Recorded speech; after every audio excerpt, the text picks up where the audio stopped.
malta, hoje temos aqui em Mindelo, encontramos um animal que eu ainda não gravei um vídeo e não sei porquê, mas já encontro muitos destes.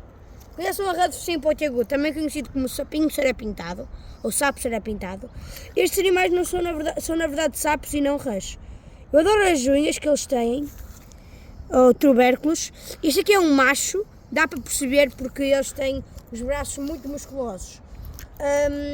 Por acaso estes aqui parecem realmente os Smoky Jungle Frogs e a forma correta de pegar numa rã, num sapo, numa rela é pelas patas de trás, assim, atrás das costas. Estes animais são ameaçados e dá para realmente identificá-los bem pela sua cor e o seu focinho pontiagudo. Adeus!